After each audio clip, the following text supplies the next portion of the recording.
B1 family, welcome to Black Logic. For far too long, a great majority of Black Americans have been letting people within the Africa diaspora to get off on being very disrespectful and cosplaying our culture while really speaking greasy in front of our face. And this has been a problem of ours for far too long. We have accepted people from other cultures, from other countries who resemble our likeness, and we resemble their likeness because we understand that we all are from African descent. But when it comes to achievements, personal accomplishment, as you notice, they state who and what they are. I'm Nigerian, I'm Jamaican, I'm Trinidadian, I'm Ghanaian, so on and so forth. But when it comes to the flight and the plight that Black Americans have in this country, we don't see the supporting, we don't see the backing of any of our causes. We don't see any assistance from these other groups, but continually we accept them with open arms. Even though they have been sent here, a great majority, not all, to replace us, just as though the great replacement theory south of the border. Now that people are saying these things coming to fruition, they believe as though this is all of a sudden. No, this has been playing for a very, very long time, family. Slowly but surely. But we have people that tell Black Americans we don't have any culture. We're just a bunch of pimps, drug dealers, and gang members, baby mothers, single mothers, baby fathers inside of jails, and that we only commit crimes. See, we don't just have white people stating that we are lazy, we're the scum of the earth, we're the criminal class. No. We don't just have Hispanics say that we are lazy, the scum of the earth, the criminal class. No, but we have those who resemble and share some of the same blood that is not of our lineage to degrade us and speak down to us as though we have not paid our way, that our ancestors then put in the work, the blood, the sweat, and all of those that we have lost through genocide. Now, when it comes to this first person here, family, I want to get right to it this guy comes as, how does Emanuel Acho really come up? How does he somehow blend in as a Black American? Well, if you guys didn't know about him, he is a former NFL linebacker. I know that he played for the Eagles. So Nigerians are the closest that resemble Black Americans, right? Some of them or most of them have good hairlines, so to speak. Body structures are very similar. So a lot of them can cosplay Black Americans more than any other group, just looking at our composition, okay? Maybe some Ghanaians here and there, but mostly Nigerians. But this is one of the most disrespectful groups in America. I'm not stating that all Nigerians are Sambos. I'm not stating that all Nigerians are on the side of people like Emanuel Acho. Not all Nigerians believe that Black Americans are Akatas. But there's been a great many publicly that come out and say such things against us and our culture. And some of them do understand, and a lot of them do know the history of our forefathers fighting for civil rights and equal rights and justice in this country. But you'll have people like him to hide behind the guise of white privilege. What do I mean by that? Because he's definitely not white. He created a platform a while ago. I don't know if he still holds these episodes, called Uncomfortable Conversations with a Black Man. And on this particular platform, he gave white people an opportunity to explain their discriminatory, racist, and bigoted actions against Black folk. But let me first serenade you with this introduction of Uncomfortable Conversations with a Black Man, because he may woo and sue you. So I'll at least give him the opportunity to do just that. Hopefully many episodes of uncomfortable conversations with the Black man. In the midst of all this chaos in our world, so many of y'all have reached out to me, and by y'all, I mean white people, have reached out to me asking, how can I help? How can I join in? How can I stand with you? So I've created this for you. Because in order to stand with us and people that look like me, you have to be educated on issues that pertain to me, and fully educated so that you can feel the full level of pain, so that you can have full understanding. I fervently believe that if the white person is your problem, only the white person can be your solution. And so this is made for you, my white brothers and sisters, to increase your level of understanding so that you can increase your level of compassion and lead ultimately to change. So consider this a safe space to answer so many questions that I've seen from y'all. The first question I've seen a lot of, Emanuel, why are y'all rioting? I understand protesting, but why riot? And to that I submit this. MLK said that rioting is the language of the unheard. For years, Black people have tried peacefully protesting, going back to 1965 and before with the Selma March, and that didn't work. And then in 2016, Colin Kaepernick, he took a knee, and that agenda got moved to a flag, which was never the goal. He just wanted to raise awareness on social injustice. So that didn't work. And so now we've seen riots because Black people and hurt people are trying to get the attention of the oppressor. They're trying to raise awareness of the oppression. I was biking around Lake Austin the other day, and there was a white girl about 15 meters ahead of me. And as I'm on my bike, I say to her, on your left, because I want to notify her I'm coming so that she can change her course of action. I get 10 meters away and I increase my voice, on your left, because she had yet to move. I get 5 meters away and she's still there, and I say, on your left, because I realize if she doesn't change her course of action, there will be a collision. And as I approach her, I yell, on your left, and we collide. My goal was never to hit her. Okay, my question here, family, is now I didn't mean to stop it. And I know he's trying to give a metaphor, analogy, and prove a point here, and I'm going to let him finish. But why didn't he just slow down? Just questioning it. But because she had her headphones in, she didn't hear me, and so she didn't change her course of action. I believe that that's the same thing Black people are doing now. 1960s, we're yelling, we're oppressed. But the course of action wasn't changed. And so we again yell, we're oppressed, but the course of action wasn't changed. And so again we yell, we're oppressed. And now you see the collision that's occurred in America. So while I don't condone rioting, and I'm sure you don't either, because for the most part, Black people and others that are looting and rioting destructively, they're burning down their own homes. But when you think about the 5 different stages of grief, you come up to one stage, which is called anger. All right. So I wanted to play that. So Emanuel Acho, Nigerian, by the way, would impress you with his intellect, his charisma, his presence, his peace of mind, and that the way he emphatically speaks about Black people, right? But this is how they present the best of that white privilege shield class. To create a platform for they can explain their ways out of things. Because here's something I want you to take with you guys. This particular platform, Uncomfortable Conversation with a Black Man, it might have garnered millions of views and even some praise. But let's peel back the layers. What's the real message here, right? What is the real message here for this platform and how this guy has been attacking Black culture and Black people? Oh, you guys may not be aware of that. You guys may not be aware of that, okay?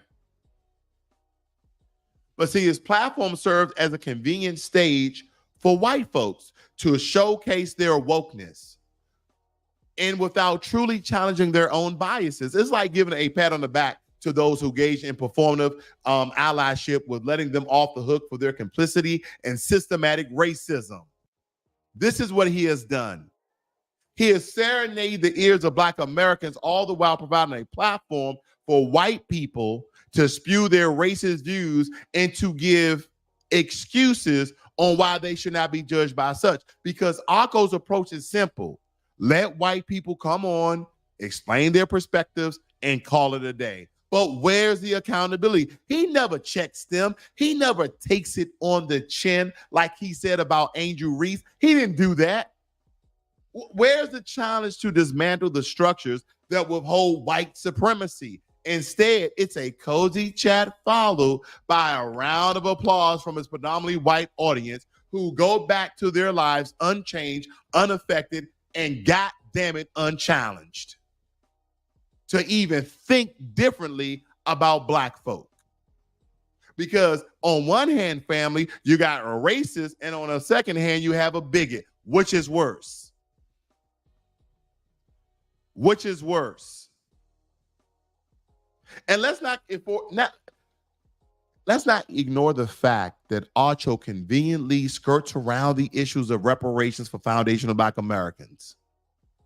See, family, a lot of times people don't want to play the strong card. They don't want to play the rough card. What am I talking about? When you have another Black American or you have other people in the Black African diaspora and you ask them about reparations and they are against reparations, or they have white supremacy ideology or white people's privilege views about certain things, and everybody's worrying about taxes, but nobody's worrying about taxes for Russia. Nobody's worrying about taxes for the foreign budget. Nobody's worrying about taxes for Israel. No one's worried about taxes with Ukraine. No one's worried about taxes when everybody else is getting the support, the benefit, and the resources that they seek from this government, even on a state level. We show kind, wholeheartedness, compassion for other groups more than those who foundationally built the country. We have more great people than any Black other country in the world.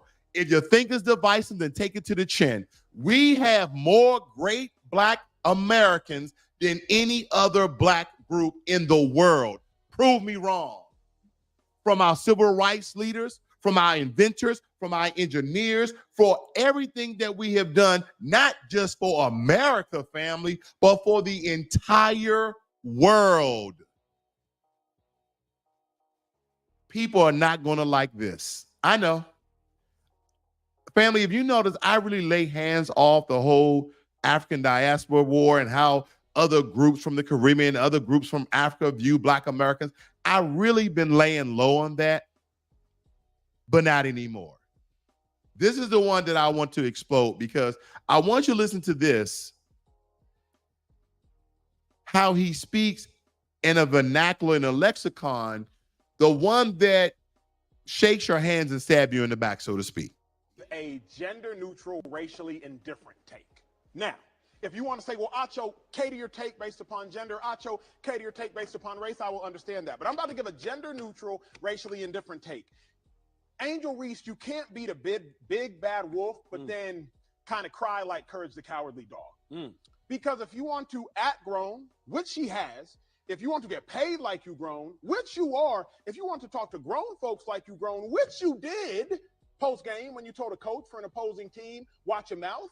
If you want to tell people get your money up, then post-game when you take an L, you just got to take it on the chin. Nobody mourns when the villain catches an L. And Angel Reese, you have self-proclaimed to be the villain. Shout out to you because you were the second best basketball player on the court and it was not close. Outside of Caitlin Clark, it was you. 17 and 20, dog. Showed up, biggest game, second biggest game of your career. Absolute dog. But I'm about to give a... Don't you guys hate those underhanded comments where they're praising you, but they're degrading you at the same time?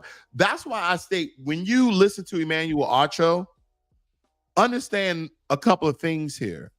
The brother is educated, but at the same time, this brother's views and perspective are not that of a Black Americans, even though he's been in America for a very long time. Don't forget, a lot of these non-Black American groups stay within their own communities, just like Asians, and they feed off each other and they come up with perspective and views that are defamatory to Black Americans. I don't know if this is a jealousy thing, probably is. Is a lack of information? Probably is. Is a lack of them knowing our history and lineage? It probably is. But none of these people, whether it be non-Black Americans or others, they don't take the time to learn who and what we are and why we think the way we think. They just respond. They just open their damn mouth speaking very disrespectfully, but everyone is stating how smart this group of people is and that group of people. How are all these smart people not understanding why the fuck foundational Black Americans are in the condition that we are in? How is it that? How is it that, family? That's what I want to know. Let me show you this. Now, a lot of you may be familiar with this. This was very, very powerful because this brother on your left, I forgot his name, Van, I believe, he broke down Emanuel Acho in a very articulate, intelligent manner, because not only did he tell Emanuel Acho who and what he is, but he also broke down how he goes about his anti-Blackness, his anti-Blackness against Black Americans. Listen, family, very important. I don't want to lead you to the water, but I do want you to ride the horse. Over Black Americans. I know why they say that, because I've been in them rooms when they saying that. When I kick it with Black people and they're like, all white people are racist. I know why you're saying that. All the while, I have the privilege and luxury of not having generational trauma because my parents were born in Nigeria. So man, my method is removing some of the sting because I don't have that sting and trying to deliver a message in a manner that people can receive it. Primarily white people. Okay, let me tell you why what you just said offends me. Okay. All right. Oh, fam, you got to be ready for this. Just get your ears, hearts, minds ready for this response, because Emanuel Acho stated that because his parents were born in Nigeria, he doesn't have that generational hurt that Black people wear sometimes as a cape, sometimes as a badge of honor, sometimes our wounds. He said he doesn't have that experience. But listen to brother Van, how he checked them and broke things down. And this will help you to get a clear and a more concise view and perspective of how a lot of people in non-Black American communities who share our same skin tone think about who we are and what we are. First of all, there are a couple of things. I grew up South Baton Rouge, Louisiana. All my classmates were white. I was in the gifted program. All of my classmates were white from the beginning. McKinley High School, gifted program, McKinley High, 80% Black school, gifted program, all white. Vans in the class with them, Vans in the class, Vans playing basketball and sports and everything else with the Black kids.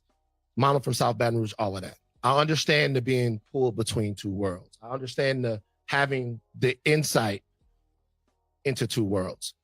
You saying that you don't have generational trauma, and you didn't mean it this way, but the reason, and it's, I have to name it, you saying that you don't have any generational trauma in some way meaning, or that in some way meaning that your delivery method to white people is going to be either more effective or more sanitized is, to me, dangerous. And let me tell you why. Everybody that you just named and what you're talking about does what they do in different ways. I don't think that any of the things that they do are necessarily harmful.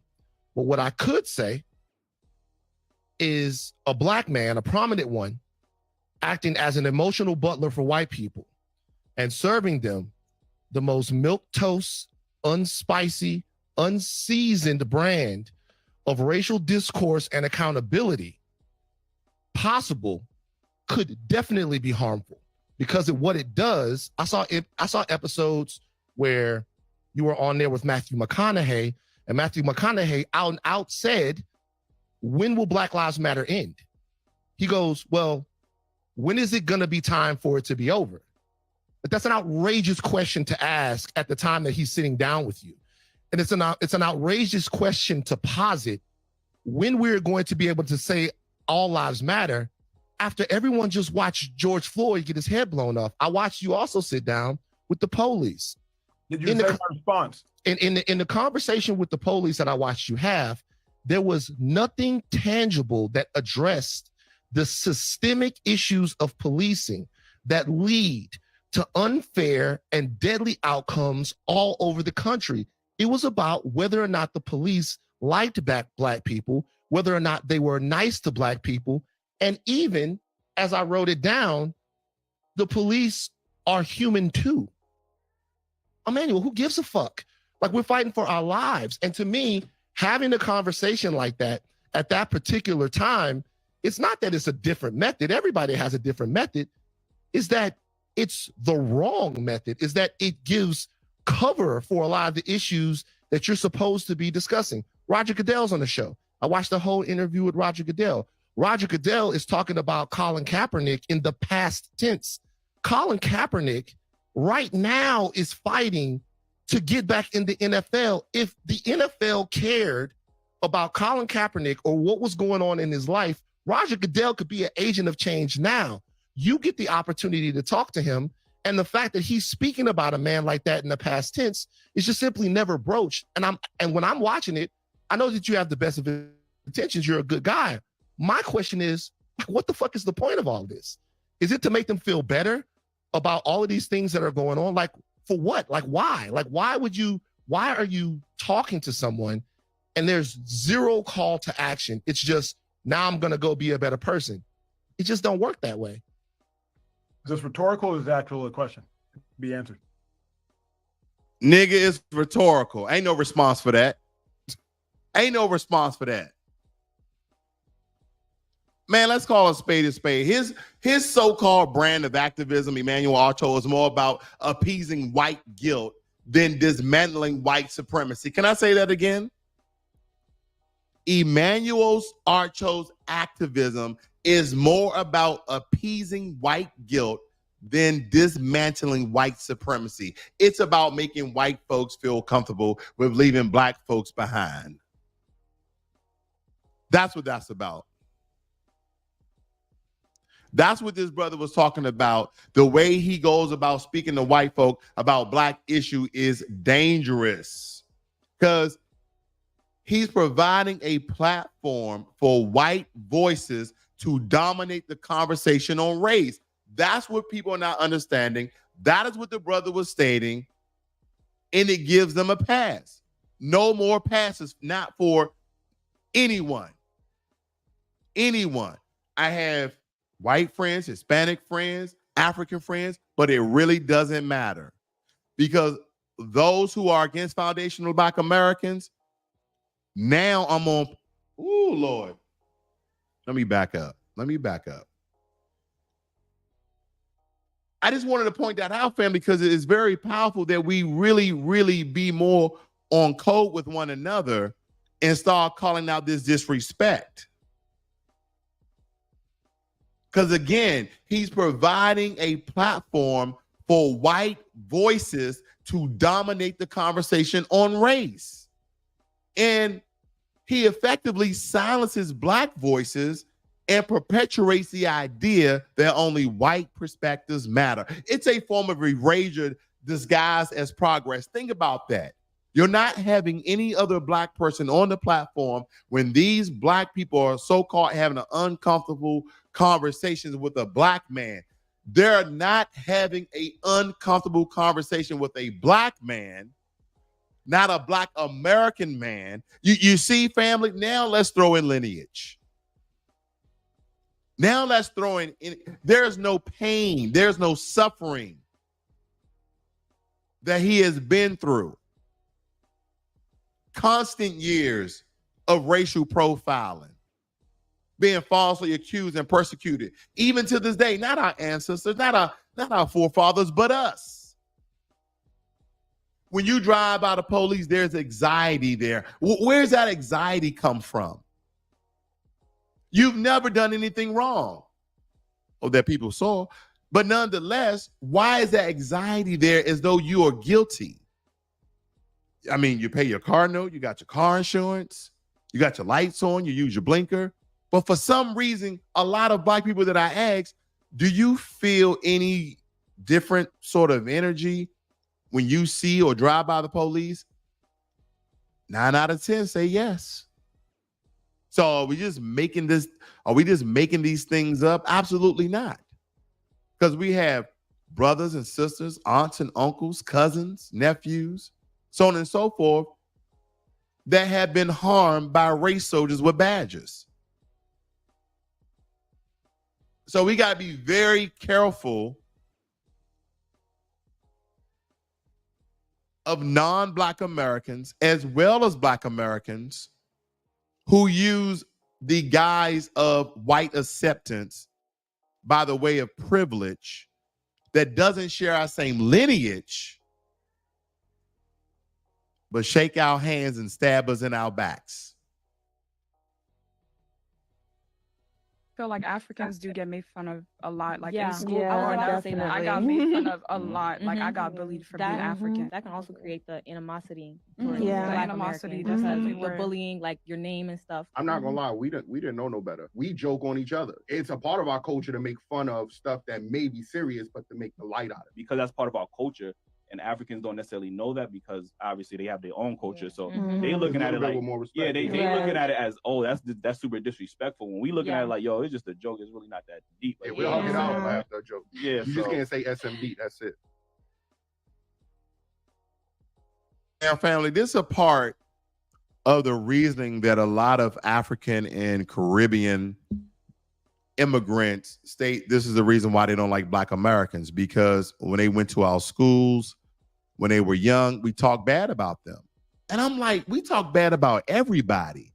If you come to school, first day of school, with some high waters on and some penny loafers and sweat socks, you're going to get talked about. It don't matter where you from, but this is the lame excuse that Black immigrants, okay, African and Caribbean immigrants, gave foundational Black Americans as an excuse of the reason of their resentment and hate and jealousy of our culture and of our people. This is what they said. This is what they said. Tana Marie states, generational trauma. Sir, your people are traumatized in Nigeria. Absolutely correct. Family, I've been to a few African countries. And unfortunately, they are not running their country. Yes, they have figureheads. Yes, they have a cabinet. Yes, they have a parliament. Yes, they have a president. Yes, they have a king and queen and chiefs, etc. Yeah, they have all forms of government, and the people in place, the people in position look just like them. But they are not controlling their country economically, and they are not controlling their country socially. Without social economics, without economics socially, then what type of country do you have? Who is actually running the country if there's another group outside of your people who run your country financially? Then tell me what that is. You have other countries' influence that's controlling the laws in your country as well. And I'm not just speaking about Nigeria, so family, don't get me wrong. As I stated, this is not to every African and Caribbean person. It's to those who know who the hell they are. As soon as we speak or we speak up or we fight back or we have some accomplishment, here comes a hater. That's what I'm talking about. People don't understand the sacrifices that Black Americans have made, because as Douglas stated, we fought in every single war this country has ever fought in. Truth. Truth. Now, on this next one, our brother got a wake-up call, and I think, you know, our brother, he may be on the other side of things. You can tell by his mannerisms. I'll say that. He's on the other side of things. But listen to the message this brother tell you guys. Very true. Very, very true. When I first moved to Miami and started working, I was encountering Haitians and Jamaicans, and I can't really tell the difference. I just know y'all dark, y'all some island folks, but they really do not be fucking with American Black folks like that. Like, they're just like, especially if you're like good looking or like tall or you carry yourself well, like you put together, they're like, I'm just like, I don't know where this hate is coming from. I don't understand. Maybe it's some historical shit that I don't know, but that's new. That is another one that was new for living here. So like the brother got a wake-up call. And a lot of us are getting wake-up calls. Let me tell you why, family. A lot of us have dated people from the Caribbean. A lot of us have dated people from Africa. And a lot of them are cool people. A lot of them are great people, especially when you're dating, because it's more of a romantic nature. But you get them outside of sexual access, whether it be with us or us with them. If you get out of that romantic era, that arena of romance, and you look at them in their own communities that they've built in America, then comes the insults. Then comes the degrading. Then comes the disrespect, because this country has used the backs of blacks to build its foundation. And we created a path for other black people from countries. And as this country gives them incentives and resources and money, they would tell us, oh, no, they don't give us money. We know they give you money. It's in our laws. It's in our legislations when immigrants come over here. That's why you keep coming over here. Why would a group of people from other countries continue to go to a country if you're not receiving anything? Or it's because there's more opportunities. Create the opportunities in your own countries. Where do you think these opportunities came from? Where do they think that these opportunities came from? Listen in on the Asian lady. Bro, this is not the flex that you think it is. You're just showing how much you don't understand how the United States uses immigrants from any country of any skin color as a wedge against the Black American community, and that you don't see how effective anti-Black disinformation and misinformation is at getting immigrants to align themselves with whiteness, which history is full of examples of when this has been done to the detriment of Asians. And while we're on the topic, both communities have diaspora wars and have conflict between their genders. And who do you think is benefiting from that, if that's not also about getting people to align with whiteness against their own self-interest? Bro, this is not that was really well spoken. I'm not going to even go against it. Okay, I'm not even going against it. But there's a lot to call out, especially from these other groups.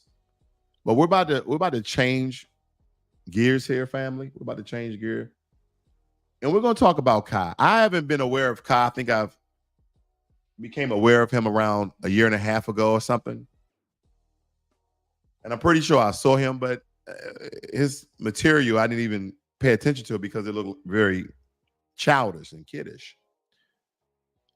But he came out publicly and stated during a live stream that Black Americans are uncultured, basically stating that we don't have a culture. Like, if you're uncultured, then you don't have a culture.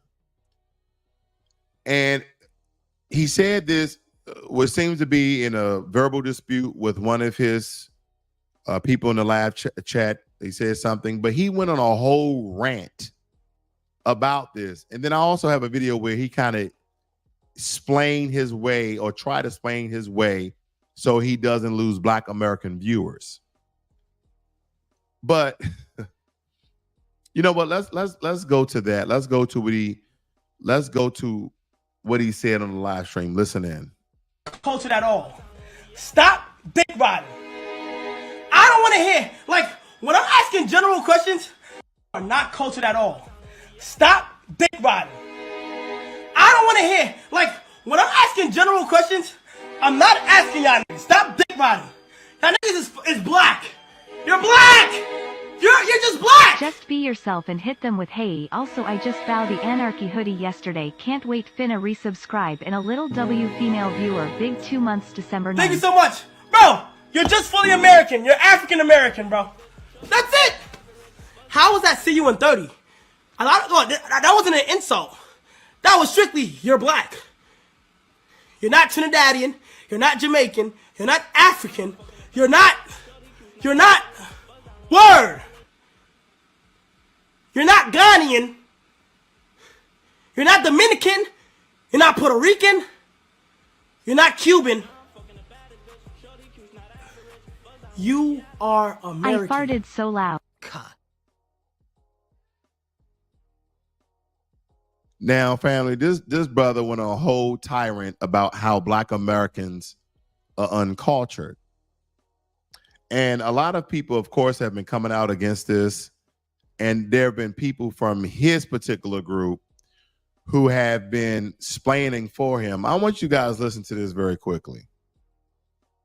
The truth is, Cenat was right, but you bandwagoners, the people that hear what you want to hear because you want to make a video for hits, was wrong. Cenat said African Americans have no culture. That's not what he said. Cenat sitting here saying that Black Americans not having culture, and listen, this is coming from a Haitian American man, right? Ou même ça, King Jinty, qu'on parle qu'on comprend immédiatement, s'il vous plaît. Now, you know I wasn't going to let her on her little tyrant and speaking in whatever language of the colonizer or whatever the case. Most of the language are from colonizers anyway. But she was basically defending Kai. Yet he didn't state that Black Americans don't have culture. He said that Black Americans are uncultured, which basically means the same thing, right? At this point, you're just splitting hairs, which she was stating.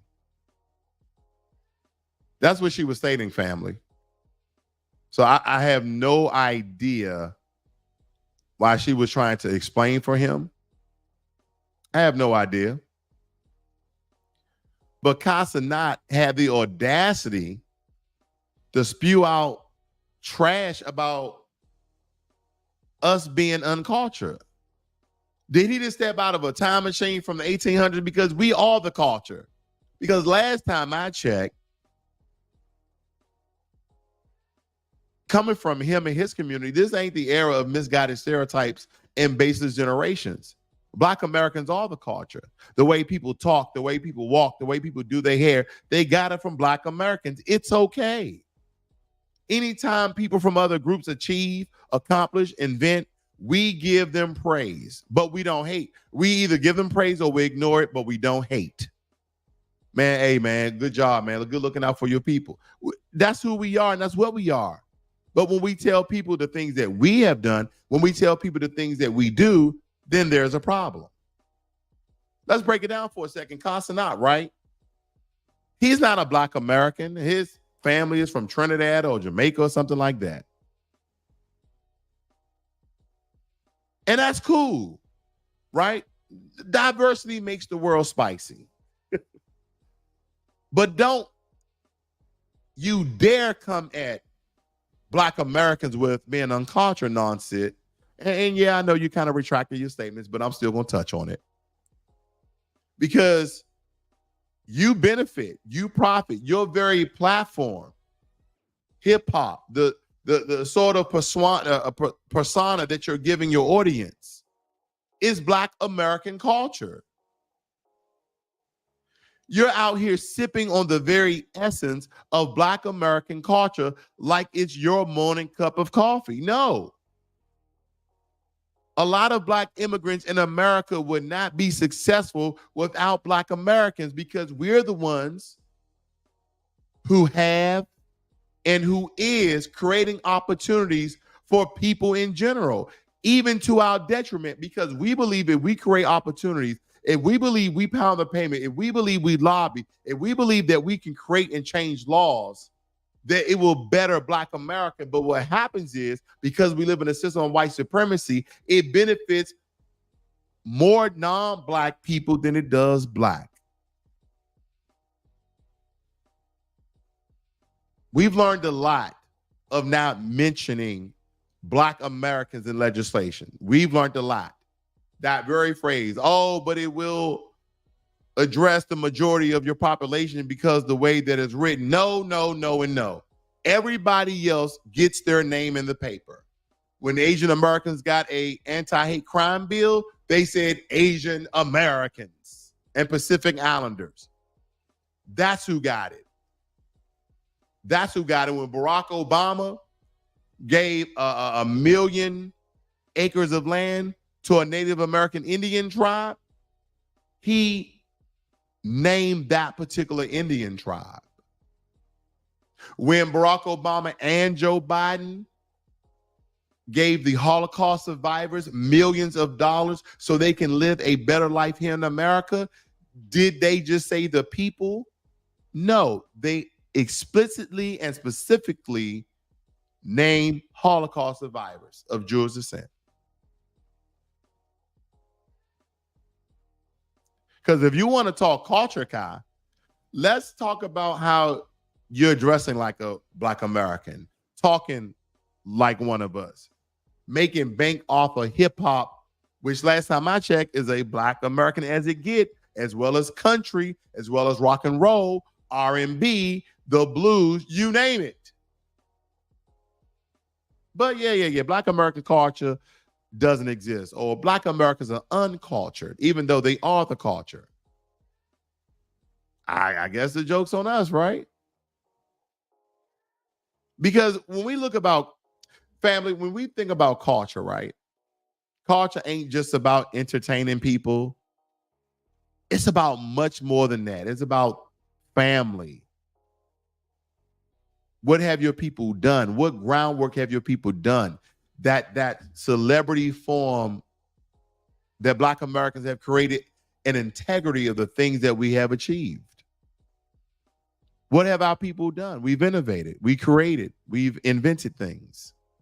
We've civilized America. But they would have you to believe that we're the criminal class of America. You ever heard of a color monitor? Black American. The very screen that you guys are looking on right now was created by a Black American. Just that alone. The microphone, a Black American. A Black American who invented and created a procedure and machine to correct cataracts, a Black American. Yeah, we're not just bouncing balls, we're not just catching balls, and we're not just hitting balls. We're creating the ball. We are the ball. So, Kai, before you spouting off about who's culture and who's not, maybe take a good hard look in the mirror and recognize the shoulders you're standing on. Because whether you like it or not, Black American culture isn't just alive and thriving. It's the very heartbeat and innovation and creativity and resilience of America.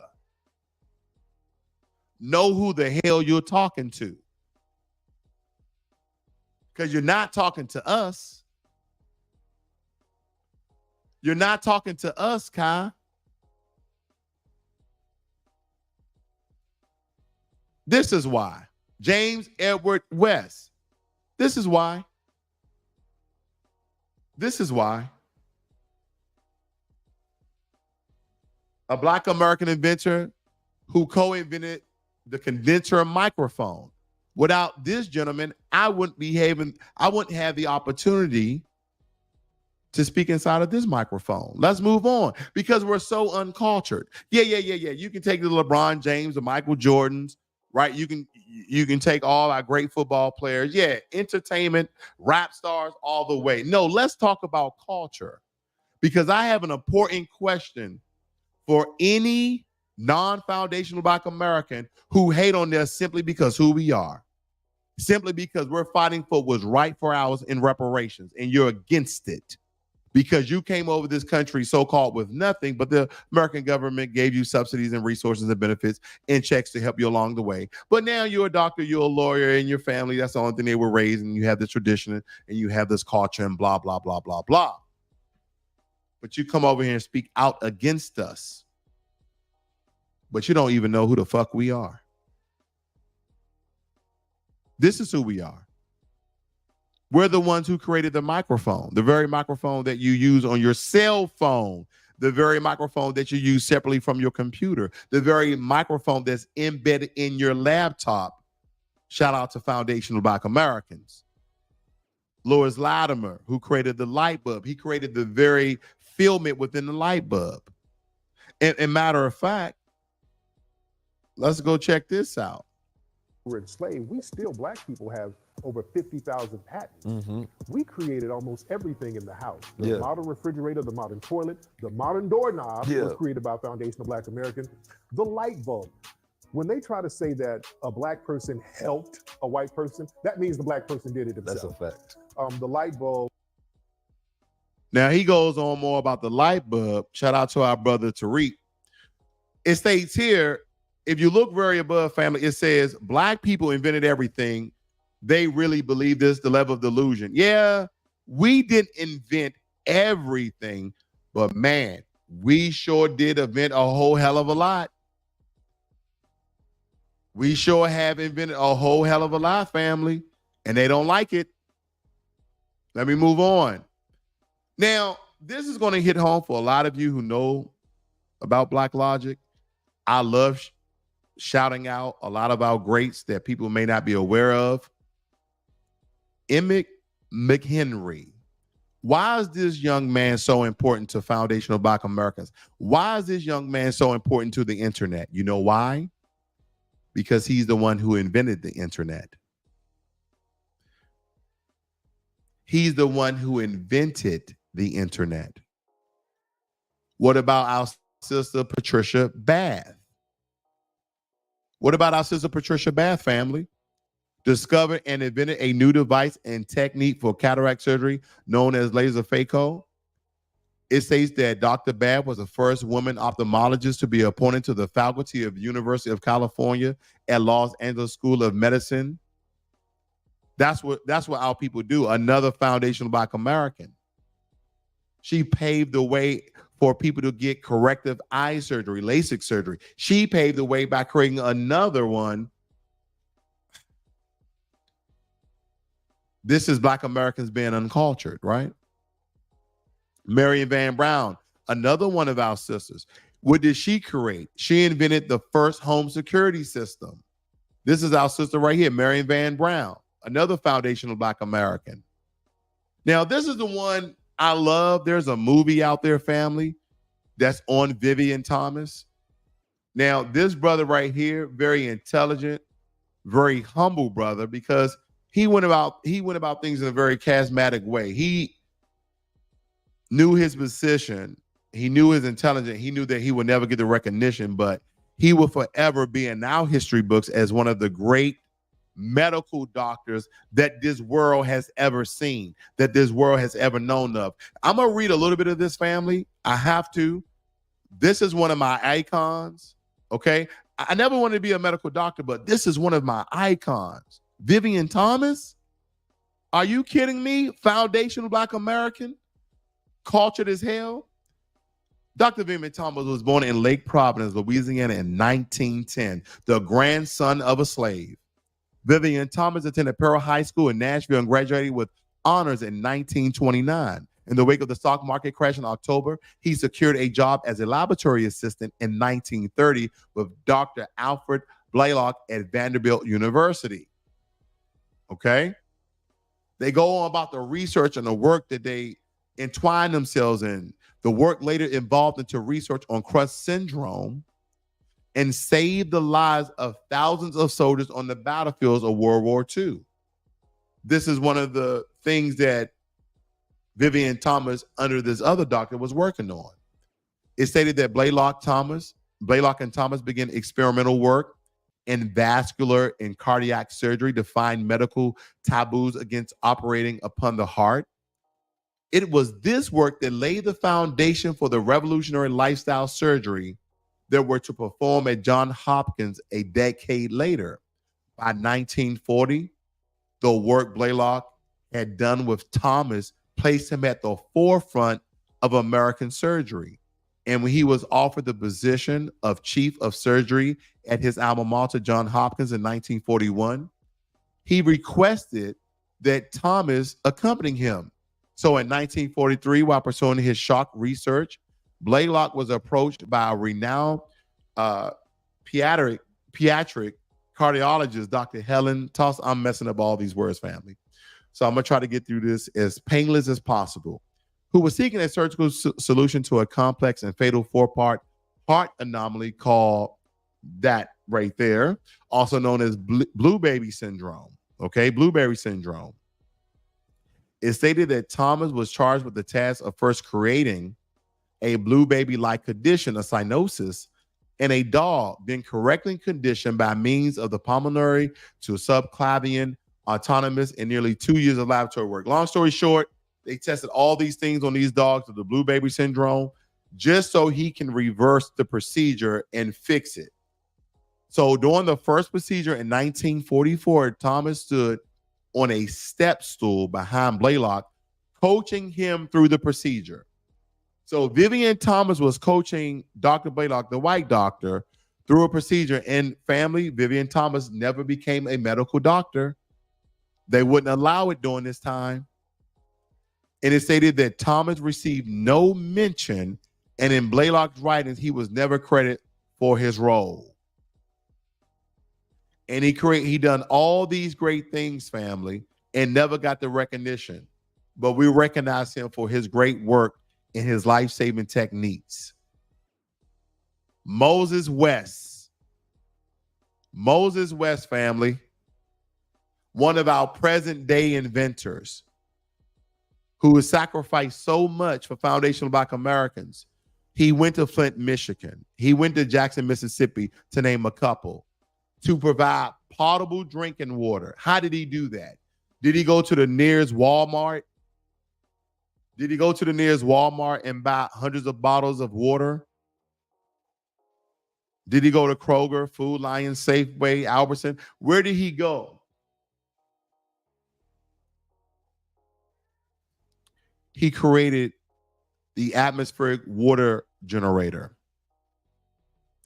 The ADWE is a machine that turns moisture from the air into clean drinking water. West developed the technology for the military, which allowed them to produce water from the air wherever they are located. Foundational Black American. Oh, you bastards, you're so uncultured.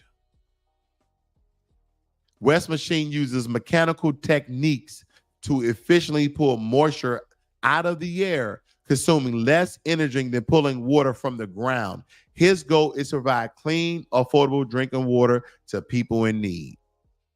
Only a Black man, family, only a Black man will make something out of nothing. I mean, we know that the water exists in the moisture in the air, but in order to extract and make a machine, so you can have water anywhere in the world. You can have potable drinking water anywhere in the world. It reminds me of another person. It reminds me of the infamous and famous George Washington Carver. He also was an inventor for the military. He invented soybean. And what do we get from soybean, family? We get plastic. So a lot of Black Americans have normalized, civilized this country and this world. These inventions are not solely grounded in Black American, solely grounded in America, because these inventions have changed the world. The light bulb, the gas mask, the 3 traffic light, and all of these procedures that all of our great Black Americans have done. Marion Van Brown with the home security system. One of my favorites, Emmett McHenry with creating the internet.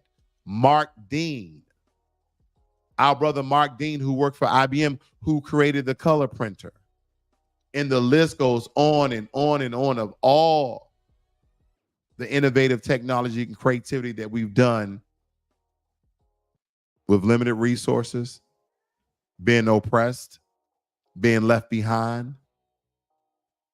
Look at the great things that we have done. But we will still have people from other groups, Cenat, Emanuel, Acho, and many, many others, that tell us we have no culture as they are living it up in our culture.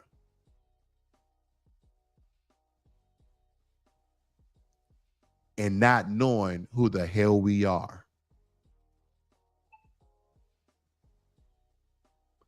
Shout out to everybody who joined me this evening. I see my warrior brother DSB, Tana Marie, Affectionate Earth, Douglas Sullivan. I see some of your comments, family. Bulls fan 25, Jennifer Lewis, Basham, Patricia Jones. Shout out to all you, Charlie Shaw. Bath that's not fat. Oh, okay. Whatever that is. And good old Solid Snake. Thank you all for joining me this evening. This was not an attack, family, to non-Black Americans. This wasn't an attack on African immigrants or African or Caribbeans.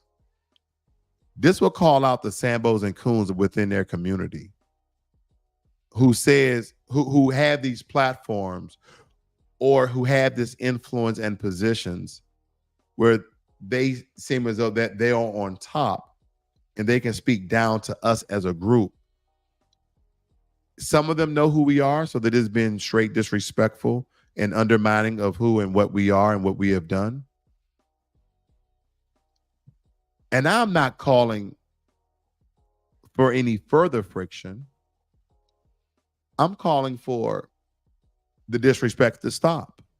Because if not, Black Americans going to go, anytime we do something, we do it to the fullest. We're going to be more disrespectful. You think us cracking jokes was mean? Keep fucking with us. Keep telling us we're uncultured. Keep telling us we have no culture. Keep telling us we're lazy. Keep on.